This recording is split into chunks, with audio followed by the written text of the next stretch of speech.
Muy buenas tardes, tengan todas y todos ustedes. Este es el programa de Voz Ciudadana con Luis Soriano. Estamos iniciando el año. Tengo entendido, a razón de lo que nos dice el producer, que es el primer programa del año de BCN Noticias. Entonces estamos jalando todos los fantasmas que suceden cuando se inicia un año, cuando inicias algo, un tema, una nueva etapa, un nuevo momento, y entonces estamos ya depurando todos los fantasmas que se están yendo ya del 2023. Ya estamos ahora trabajando muy fuerte ya en este nuevo 2024. Agradecer a Víctor, a la producción, a todo el equipo de BCN Noticias por permitirnos seguir trabajando con ellos todos los martes, ahora de 7 a 8 de la noche. En esta ocasión tenemos la oportunidad de iniciar el programa con una madrina de lujo que se llama Rita Amador López. ¿Cómo está, Rita? Me da muchísimo gusto que estés aquí con nosotros. Vamos a empezar diciendo quién es Rita Amador. Rita Amador López es miembro activo de la UPVA 28 de octubre. Desde hace 35 años participa en la Red Nacional de Defensoras de Derechos Humanos en México desde el 2014. Ella defiende principalmente los derechos laborales del comercio popular, es decir, lo que son los vendedores ambulantes y locatarios. La trayectoria de nuestra defensora invitada ha visto pasar a 6 gobernadores, donde Rita ha sido objeto de reiteradas violaciones a los derechos humanos, que van desde la difamación, campañas de desprestigio, persecución política, procesos penales, hasta amenazas de muerte, y su familia inclusive ha tenido la necesidad de tener que traer acompañamiento por parte de los mecanismos de protección de defensores para su resguardo y su protección, pese a los inicios como defensoras que solo contaba con escolaridad de secundaria y técnico secretarial. Su lucha la ha llevado a tableros internacionales. Sostuvo un encuentro con Silvia Federich, donde el Italoamericano impartió la cátedra de Mujeres por la Vida Digna, subversión de Estado patriarcal, trabajo y organización femenina, en respaldo evidentemente de Rita. En el 2016, el pronunciamiento que se da de la Red Nacional de Defensoras de Derechos Humanos de las Mujeres. Sostuvo encuentros con Michael Forst, en donde precisamente coincidimos los dos como defensores en riesgo en el 2017 en la Ibero. Fue donde estuvimos ahí en la Ibero, sí, con Michael Forst, que era el relator especial de Derechos Humanos de la ONU en el 2017. Tiene mención en el Frontline Defender del 2017, y bueno, se entrevistó con Trudeau en el 2022, ¿no? Ha recibido un chorro de reconocimientos, el de Saturnina Martínez Ramírez en el 2016, el de Natalia Cerdana La Triste en el 2019, la 8ª Escuelita Femenina de las Compas del Taller de las Nahualas en el 2019, y bueno, hay 80,000 reconocimientos más, con Cuautlique Siempre Viva, con las Mujeres Trabajadores, etcétera, etcétera. También, bueno, con Frederick llevaste la memoria de tu palabra y la fuerza que nos da, no solo a la lucha de las vendedoras, sino a quienes son rechazadas y desempleadas, lo que no tiene nada de dónde vivir, ¿no? O sea, y eso es, digamos, a grandes rasgos de quién es Rita. Es amiga de nosotros, es amiga de Voz Ciudadana. Hemos trabajado y hemos caminado juntos. A veces pues te toca a ti que te persigan, a veces me toca a mí que me persigan, a veces a los dos, y lo único que hacemos es echarnos porras a los dos. Lo que sí, algo que hay que reconocer es el trabajo digno que has venido realizando desde hace muchos años, que has venido esforzándote, que no solamente eres una defensora de derechos humanos, sino eres una mujer, eres madre, eres defensora, eres líder social, encabezaste y has encabezado movimientos formidables en el país y en el estado, que ha repercutido a nivel nacional y a nivel internacional. Sí. Ustedes son un referente en Latinoamérica de que es Puebla en el tema de derechos humanos. Entonces ustedes han puesto a Puebla en el mapa de los derechos humanos a nivel internacional. Para mí es un placer, Rita, que estés acá con nosotros. Bienvenida. ¿Cómo estás? Muy bien, y agradecida por este espacio, y nos des voz. Estoy encantada. Buenas noches a todos los que nos escuchan, y espero que de las experiencias que yo platique, pues algo interesante puedan tener. No, muchas cosas, Rita, van a salir interesantes, y es porque al final El trabajo que ustedes vienen realizando desde los derechos humanos del trabajo o desde la posición como las vienen trabajando ustedes es bien importante. Pero Rita no se hizo de un día a otro, ¿no? Empezaste como luchadora social, como activista ciudadana, y eso te llevó a ser defensora. O sea, tú tuviste una evolución muy particular que a mí me gustaría que nos platicaras esa evolución. O sea, ¿quién era Rita cuando empieza el tema del movimiento social y la lucha social y de repente vas caminando hacia lo que eres, a ser defensora de derechos humanos? ¿Qué era lo que eras antes, cómo lo veías y cómo lo ves ahora? Bueno, es verdad, se sufre una metamorfosis. Cuando yo llegué a la 28 de octubre, llegué como vendedora, pero no sabía vender. Okay. En cambio, ahí aprendí. Ok. Pero llego siendo víctima de un despido injustificado. Ok. Y me doy cuenta, digo, bueno, yo me sentía culpable, ¿no? Digo, pues es que mi marido está preso, él está preso por motivos políticos. Te hacen sentir como que eres responsable, ¿no? Y se afecta no nada más a la persona al que encarcelan, se afecta a la familia, se afecta al grupo al que pertenecemos. Entonces, ahí voy aprendiendo, pues, que somos víctimas de la injusticia, víctimas del Estado, de la omisión.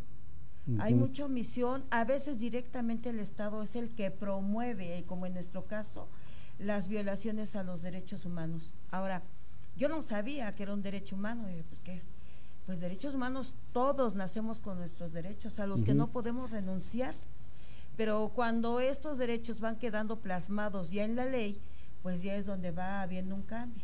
Para eso yo tuve que aprenderlo, porque la verdad yo estaba participando en forma inconsciente. Ahora, ya después de 35 años, yo me he refugiado en algunos movimientos. Por ejemplo, con nosotros estuvo el padre Vera, el padre Solalinde, Aluna, estuve en la Ibero con algún grupo de mujeres, que apenas estamos ahí tratando de estructurarnos. Estuve en cursitos así de derechos humanos, por ejemplo, estuve con el Comité Cerezo, quien está también luchando, porque hay diferentes, como que se especializan. Hay violencia hacia la mujer, hay violencia a las niñas, hay trata de blancas, pero lo que yo considero que es por parte del Estado hacia los movimientos sociales es la desaparición forzada, o cuando asesinan a las personas injustamente. Y eso es lo que ya a mí me toca vivir ya directamente, y entonces me doy cuenta de que después de ser víctima, pues ahora tengo que volverme una luchadora social por defender. Tienes que transitar y no quedarte solamente en el tema de víctima, o sea, tienes que tratar de evolucionar o cambiar el chip de decir, a ver, sí somos víctimas, al final del día somos víctimas de Estado, pero nos podemos quedar como víctimas y quejarnos de lo que somos, o trascender hacia otra ruta, hacia otro camino y transitar a ser defensores de derechos humanos, que no solamente es defender la causa de uno, sino es buscar defender la causa de todo un sector o de un movimiento, o desde una perspectiva más genérica para poder resolver los casos de los particulares. O cuál es la lógica de pasar de ser una luchadora social a ser una defensora de derechos humanos. Eso es muy importante, porque uno solo se puede victimizar. Aparte de que te hacen víctima, también uno puede decir, bueno, yo pude haberme quedado en mi casa a llorar, fue tanta la cuestión psicológica, porque te afecta emocionalmente, y eso provoca muchas enfermedades. Pude retirarme y quedarme viendo nada más, o decidida a poder enfrentar lo que venía en comunidad. Para lo que tuvimos que organizarnos y aprender, tuvimos que aprender. Entonces, lo que entendí fue lo siguiente: vivimos en un sistema que es omiso, cuando no es el que ataca directamente, y lo que da base a esta violación de los derechos humanos en general es la impunidad que hay. Una impunidad total. A mí me tocó verlo, pones la denuncia y nadie le da seguimiento. Sí, si tú no le impulsas, ni quien la pele, ¿no? Así es. Tienes que, vas y abren el expediente, a veces te abren más expedientes, a veces te dicen los vamos a hacer, pero nunca te dicen qué hicieron.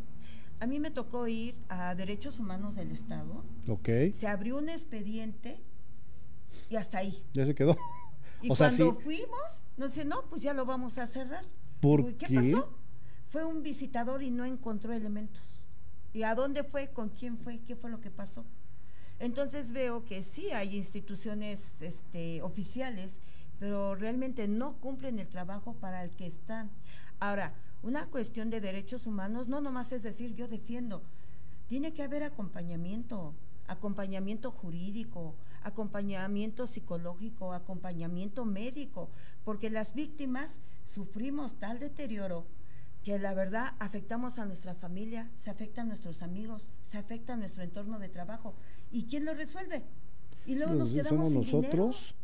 Que esa es la otra que te iba a preguntar. A ver, evidentemente ha sido fuertísimo lo que han estado viviendo ustedes, bueno, Simitrio, Tonatiuh, Sigüel, Mestli, todos, y no solamente ustedes, sino también todo el equipo de la 28 que ha venido trabajando varios temas y que también se han transformado, ¿no? De ser un movimiento social en los años 70, en los años 80, en los años 90, a transitar ya en estos 2000, del 2010 más o menos para acá, han venido construyéndose ya como un colectivo de derechos humanos, principalmente en la defensa del trabajo. Pero todo lo que han estado viviendo ha sido una situación bien compleja. ¿Cómo han encontrado instituciones? Hoy a lo mejor ya está creada la Comisión de Víctimas de Personas, ya está creada la Comisión de Búsqueda, ya hay una Fiscalía de Atención a los Derechos de las Mujeres, o sea, existen las herramientas, pero no pasa nada. O sea, lo que dices de la Comisión Estatal de Derechos Humanos, no pasa nada. ¿Qué tenemos que hacer o hacia dónde tendríamos que caminar? Pues sí se han hecho leyes, pero ha sido gracias a los colectivos que han luchado. Porque por parte de las autoridades no ha habido esa intención. Y se inventan, ya están, pero ¿qué hacen? Nada. Realmente no resuelven nada. Entonces, pues yo entendí que es necesario participar en un colectivo para exigir justicia desde ese colectivo con diferentes acciones. O sea, no se invisibilizan, no hacen caso. Entonces, uno tiene que participar, pero también tiene uno que mantener en alto los logros, como decías ahorita, ¿no? Un logro grandísimo es vencer el miedo. Es el miedo porque cuando te aterrorizan, hay gente que realmente se queda ya quieta, ya no hace nada, prefiere quedarse callada. Se perdió el familiar de una prima, y cuando me dice, quiero decirte que se perdió mi familiar, venía de allá del norte, venía para Puebla y ya no lo encontramos. Le digo, ¿quieres que hagamos una denuncia? ¿Te acompaño? No, me da miedo. Yo no sé quién lo detuvo y mejor le pido a Dios que no sufra. Preguntarte esto que acabas de decir, a mí, bueno, a nosotros ahí en Voz Ciudadana nos pasa mucho. Primero llegan con nosotros a pedir ayuda, ¿no? Y entonces cuando les decimos, oye, es que hay que presentar la denuncia, hay que ir a la comisión de búsqueda, hay que hacer esto, hay que levantar un cartel, la respuesta es, tengo miedo, mejor no. Así es. O sea, ustedes que lo están viviendo y que también les está pasando mucho últimamente, ¿cómo le hacen como para revertirles a las personas que hagan algo así? ¿Hablan con ellos, los redirigen a psicólogos, o qué es lo que ustedes tratan de hacer o lo construyen con ustedes y sus procesos? Pues lo vamos construyendo nosotros mismos.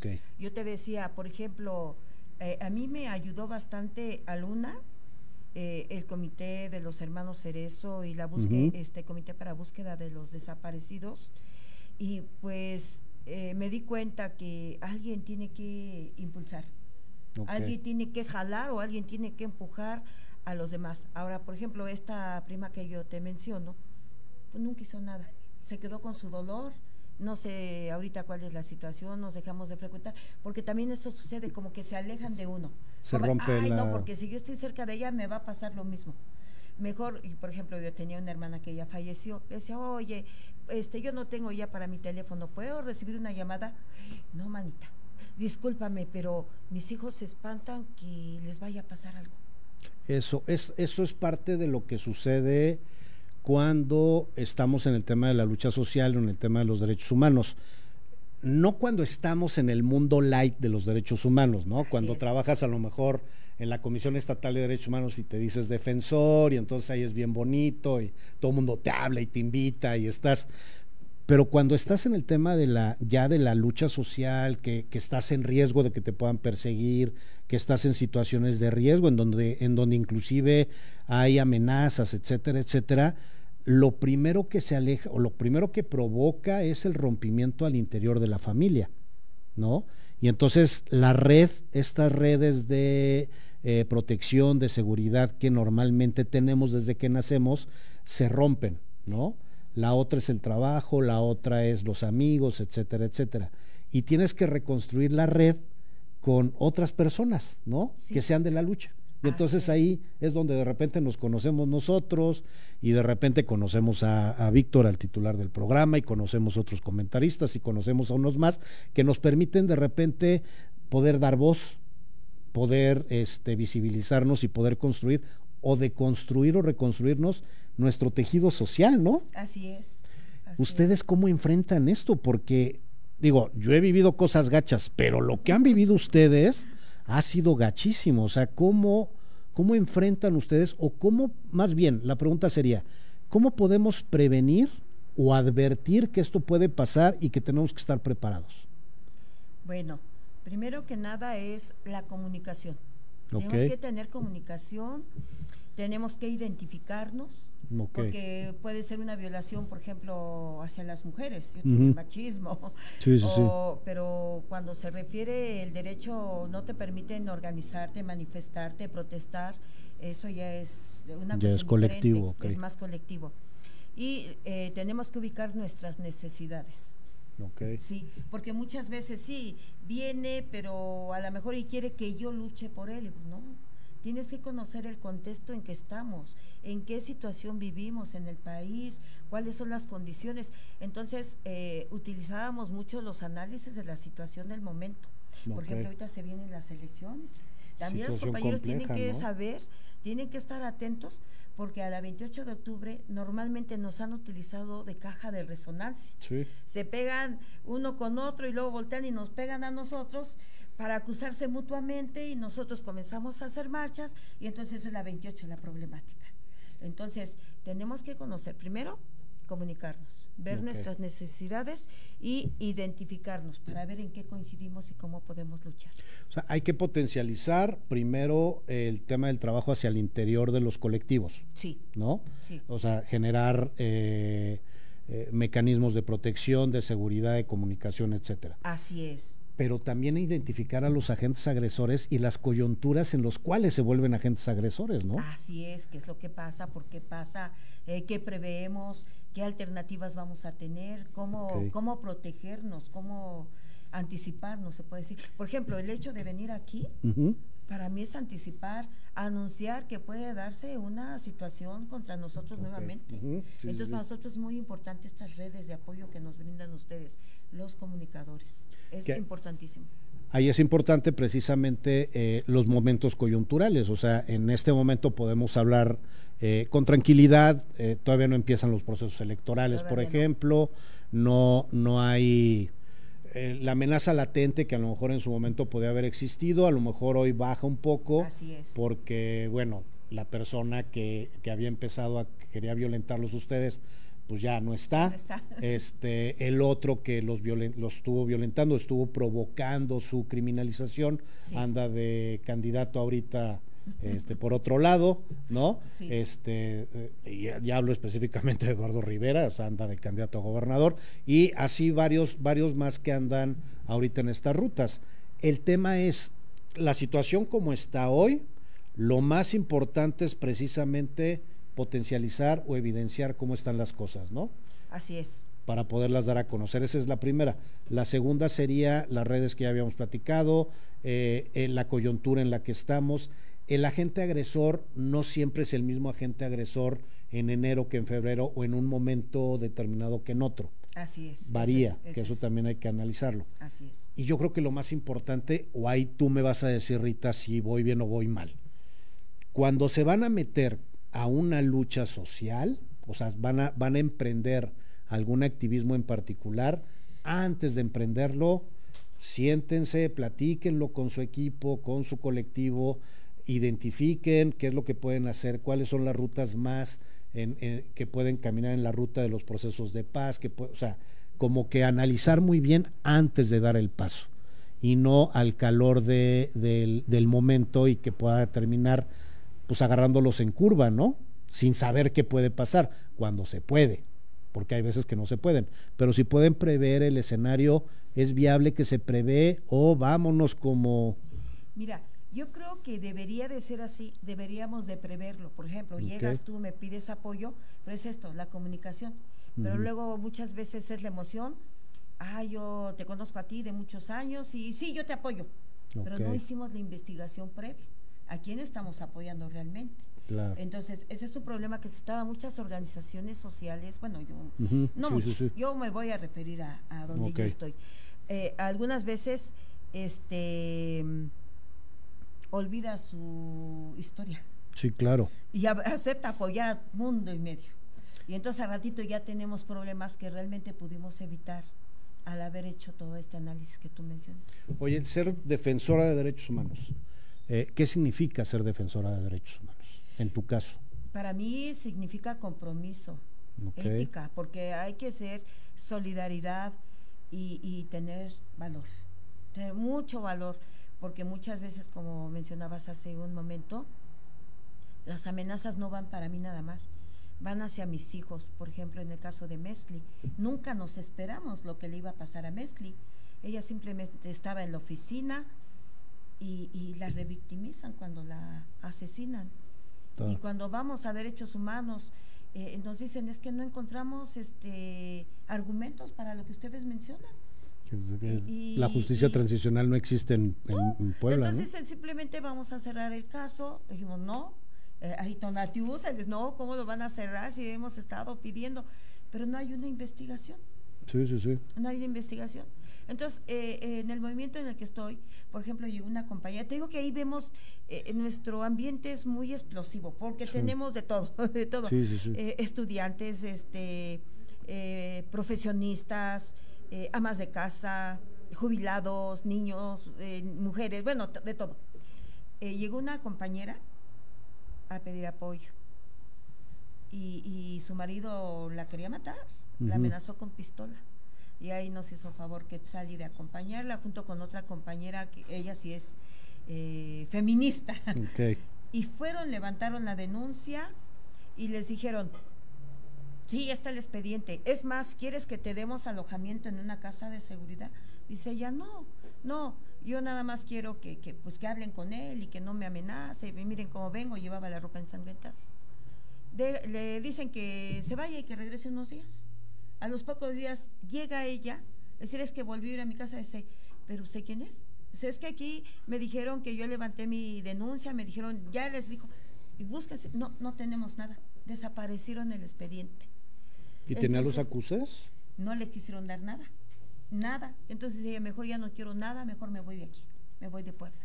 Híjole. Entonces, es una variedad tremenda la cuestión de cómo se violan los derechos humanos, pero el que los viola principalmente, pues sabemos que es parte del Estado. Yo te decía, la base de esto es la impunidad, y la verdad, en este momento yo veo que pues no hemos hecho muchos avances. Sí hay instituciones, sí hay leyes, pero no están funcionando.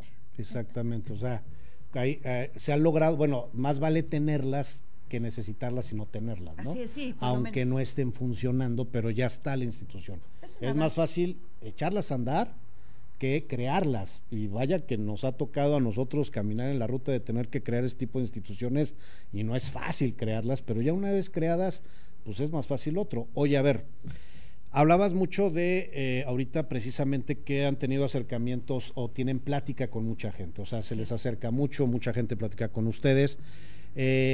Esto les permite a ustedes tener como un pulso muy claro de cómo están las cosas en el Estado, porque ustedes transitan en todo el estado, transitan en todo el país, pero en el estado tienen mucha vinculación y tienen mucha relación con muchos grupos sociales, con muchos activistas, muchos defensores.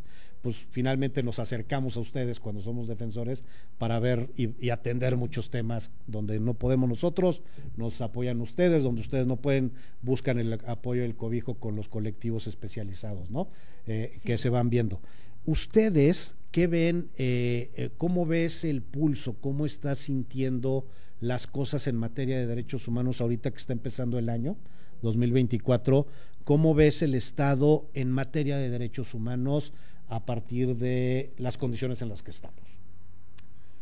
Mira, la verdad, las violaciones así más brutales y que se vieron, fueron en sexenios pasados. Estuvo Calderón, después ¿cómo se llama? Ay, el siguiente, Peña Nieto. Okay. Bueno, ellos eran los que perpetraban las violaciones.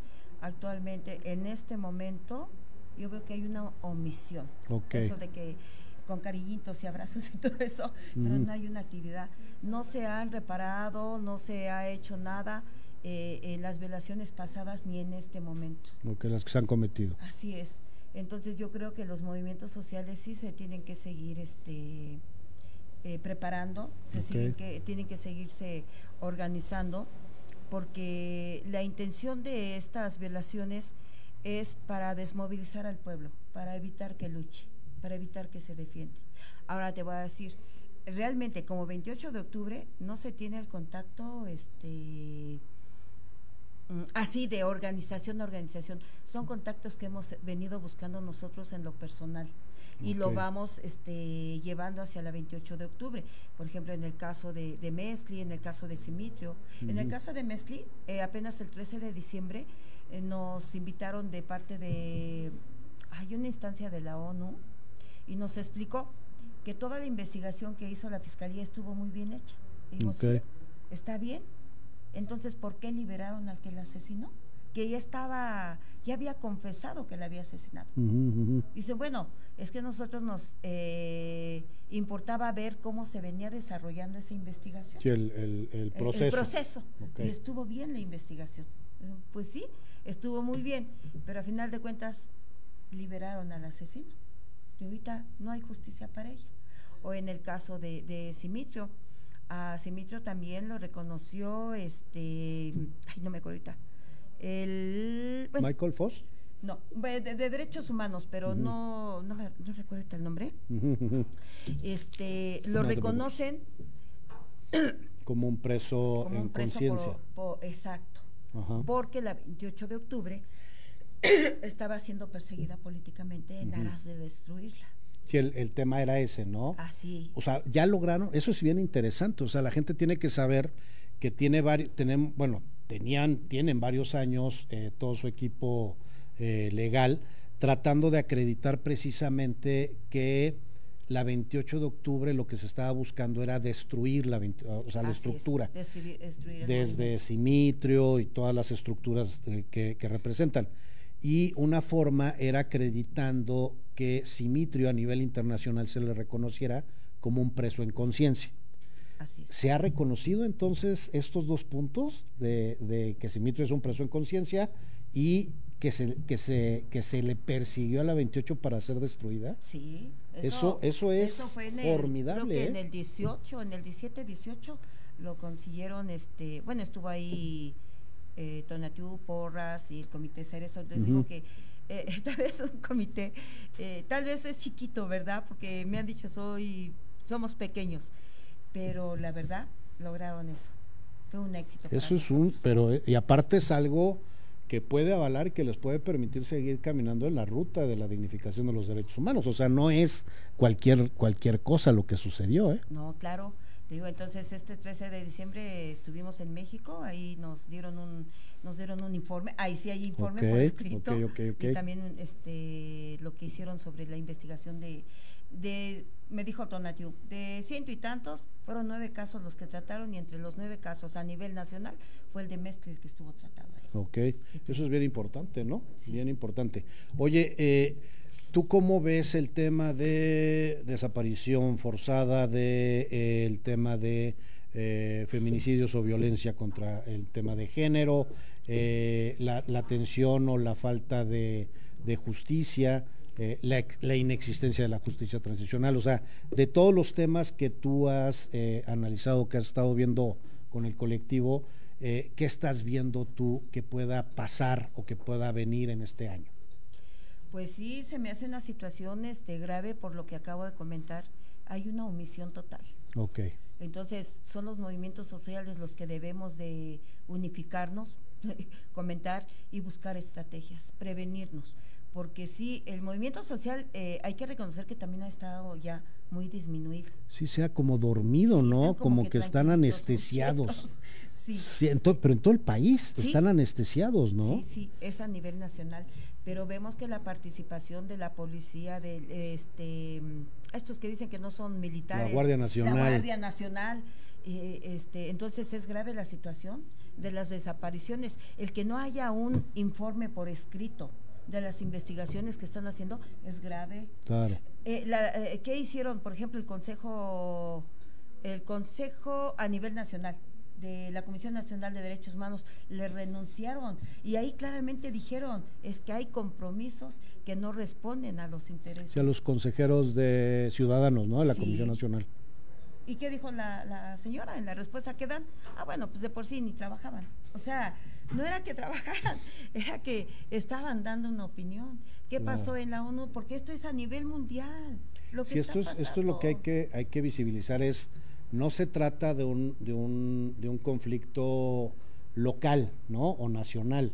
Esto está teniendo repercusiones internacionales, ¿no? El tema de la renuncia de los consejeros ciudadanos en la Comisión Nacional, el tema del famoso listado o nueva relación o censo que hizo por el tema de los desaparecidos, ¿no?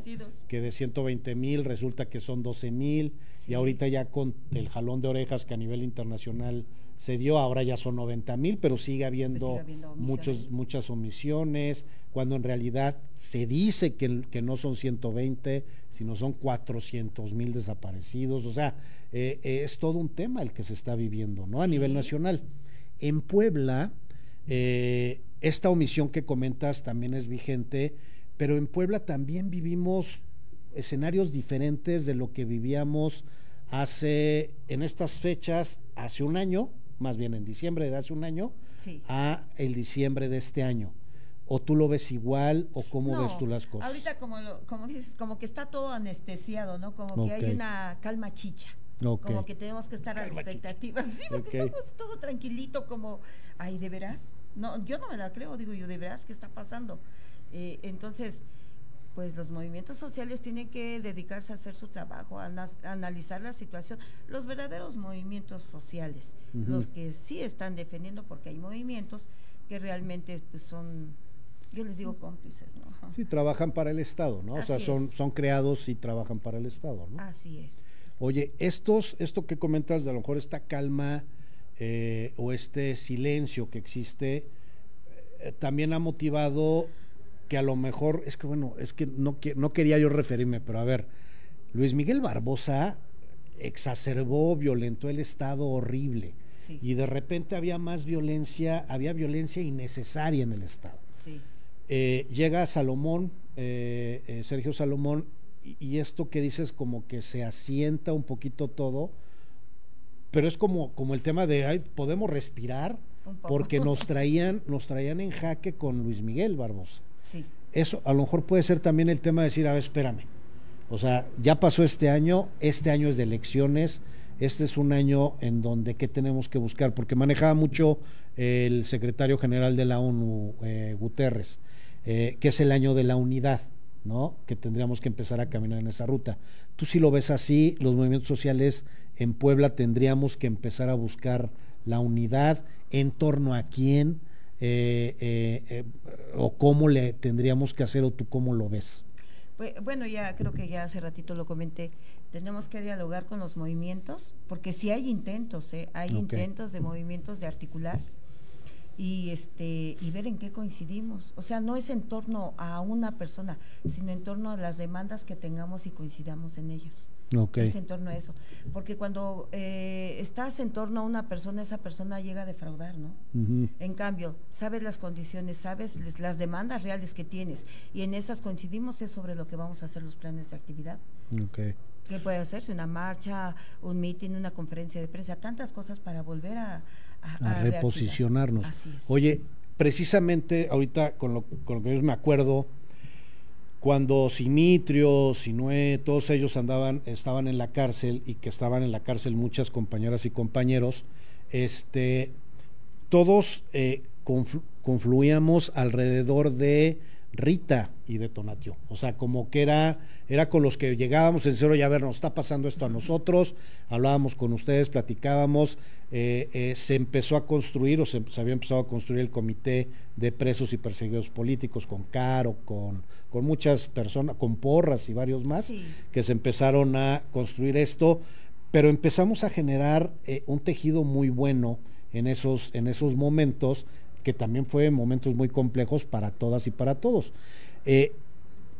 Yo veo que a lo mejor pudiéramos platicar precisamente de esto, que a razón de lo que dices, de poder platicar con Rita, platicar con Tonatiuh, empezar a construir a lo mejor con Carolina, con Porras, y empezar a dialogar, qué es lo que tenemos, y más allá de las coincidencias o de las diferencias, en dialogar prevenciones, ¿no? Sí. Si hoy no nos están persiguiendo tan directamente, o sea, o tan doloroso como lo mejor lo estaba haciendo Luis Miguel, a lo mejor nos da tiempo de respirar y dialogar la prevención. ¿Lo ven ustedes así? O sea, poder empezar a dialogar prevenciones y empezar a articularnos en esa ruta, o más vale que empiecen a crecer y fortalecerse los demás equipos, todos los colectivos, o tú cómo ves desde esta visión estatal? Yo creo que sería lo más pertinente. Volver a articularse, ver, porque yo te decía una cuestión, tenemos diferentes puntos de vista, sí, tenemos que centralizarlos, concentrarlos, para ver qué opciones podemos generar. Y prevenir, porque es de prevención básicamente. No vamos a prevenir al 100%, pero más o menos tener una noción de qué podría hacerse. Sí. Pues eso es fundamental, ¿no, Rita? Claro. Oye, ¿qué están haciendo ustedes ahorita? ¿Qué temas traen? ¿Qué acompañamientos traen? ¿Qué luchas traen? Para poderle decir a la gente, ya, bueno, para podernos ir. Te comento, como 28, Simitrio tiene un programa que él es el que está yendo así con algunas organizaciones. Nosotros en la 28 siempre hemos estado regidos por una dirección colectiva. En este momento es él, únicamente él, quien decide que sí, que no. Entonces, por nuestro lado estamos Tonatiuh, Quetzal y yo en algunos movimientos sociales en los que vamos, nos acompañamos con ellos, y yo en lo personal he estado participando en pláticas, en intercambio de experiencias con grupos feministas, porque también es algo que a mí me falta mucho. No, pero siempre te estás construyendo, ¿no? Sí, así es, en una lucha general, de hombre y mujer, niños, todos, y ahorita estoy conociendo lo que es el feminismo, estoy conociendo más sobre derechos humanos. Te decía, por ejemplo, yo pensaba que, ya me hizo esto y ya me violó los derechos humanos, y me dicen, no, eso es un delito, lo que hacen contra ti, un civil, es un delito. Sí, claro. Dije, no, pues esto es sorprendente para mí, ¿no? Sí. Entonces, ahorita estoy preparándome, estoy tratando de acudir hacia cursos, a donde me invitan. Y bueno, esto que mencionas, pues para mí suena fabuloso, el que podamos volver a articular. Sí, acá más que digo, finalmente a mí, cuando yo me acerco a la 28, no conocía yo a Simitrio lo conocí hasta que salió de la cárcel, yo no lo conocía antes. Sí. Yo a quien conocí fue a Rita, a quien conocí fue a Mesli, a quien conocí fue a Tonatiuh. Sí. O sea, fue a los primeros que me tocó conocer de inicio, y son con los que me tocó articular en el 2014, 2015, y es con quien he venido yo caminando, realmente es con quienes he venido yo caminando. Entonces, no solamente es la 28 de octubre como lo que es la 28, sino con quienes la integran, ¿no? Así es. Y por lo menos nosotros en Voz Ciudadana sí reconocer públicamente que para Voz Ciudadana lo que es Tonatiuh y Rita son aliados que han sido solidarios con nosotros y públicamente lo reconocemos y lo agradecemos, que hayan estado con nosotros acompañándonos y que nos siguen acompañando y que siguen aguantando nuestras niñerías y nuestras burradas de que no tenemos a veces cosas muy claras o muy sensibles, y Tonatiuh, tú nos permiten asentarnos en saber el camino, yo lo veo de esta forma. Entonces eso es algo que queremos agradecerles a ustedes y queríamos hacerlo públicamente aquí a través de los micrófonos del programa de Voz Ciudadana y decirles que nosotras y nosotres los admiramos, los respetamos y que nosotros somos solidarios con Tonatiuh, con Rita, con este equipo que se está conformando como lo mencionas, y que cuentan con Voz Ciudadana y con Luis Soriano para caminar los procesos y que lo sepa, y lo hacemos públicamente, ¿eh? Muchas gracias, les agradecemos, y lo mismo, estamos en la disposición en lo que se pueda ayudar, contribuir. Le digo, pues yo no soy exclusiva de la 28, yo ahora soy Rita, pertenezco, milito en la 28, pero ya como persona pues yo también tengo que tener nuevos horizontes, claro. Tengo que abrirme camino y ver en qué sí puedo y en qué no. Realmente estoy contenta, toda esta experiencia que tengo me ha ayudado ahora, en este momento, después de 35 años, a ir entendiendo muchas cosas que no veía, ¿no? Cosas y eso es padrísimo.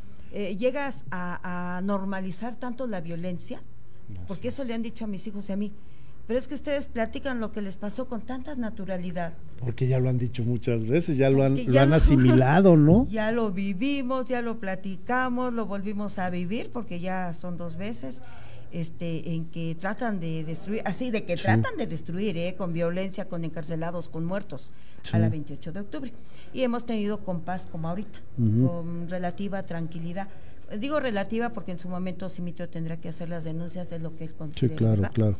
Pero hemos tenido con paz, en los que yo les digo a los compañeros, esto es como como las hachas, es en el momento que debemos de afilarnos, de prepararnos, reagruparnos. Así es, ¿no? Así sí, es bien importante. porque si no tanto estamos duro y duro que se acabe el filo y pues al final de cuentas quedamos chatos. Sí, tienes toda la razón.